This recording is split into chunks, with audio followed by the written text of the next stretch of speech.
Oh, hello. My name's Mark Denham. I'm just sitting here in my office listening to some country music at my home right outside of Nashville, Tennessee. Let me turn down the music so we can talk for a minute. Um, like I said, my name's Mark Denham, and I work for EMC, where I'm the pre-sales specialist lead for the Mid-Atlantic South Enterprise Division. And today I'm taking the XtremIO Gen4 Challenge. Like I said, I like to listen to country music, and I was sitting here thinking about the evolution that's occurred in music in Nashville, the Music City. If I go back to the 1700s when the first settlers came, they brought their music with them. They came down the Cumberland River. Most of them were descendants of people who came from Scotland and Ireland, and they brought with them a style of music that came out of the Scottish Highlands, which has evolved into what we know today as country and bluegrass music.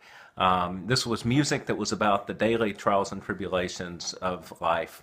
Um, since the 1700s, obviously, music's evolved a lot in Nashville. If I go to the 50s and 60s, Elvis, Jerry Lee Lewis, Johnny Cash played a lot of rock and roll here.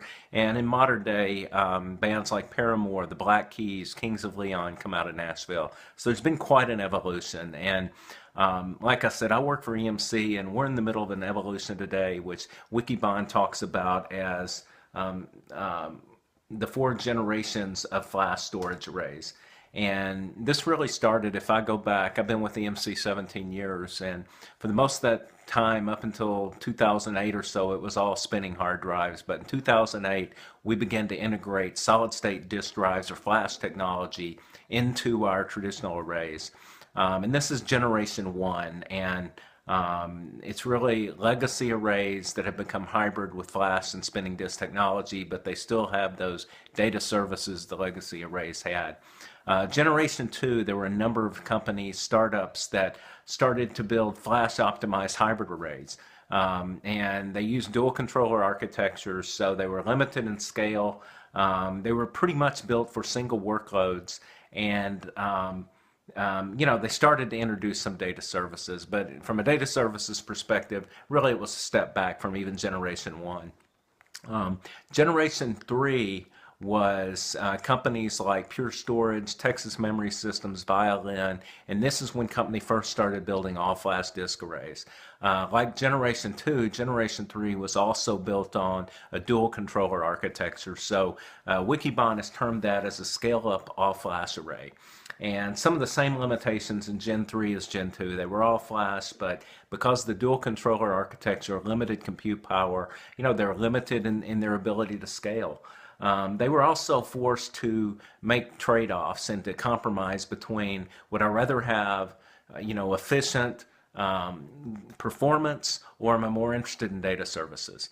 So at the end of the day, these architectures were also pretty much focused on single workload.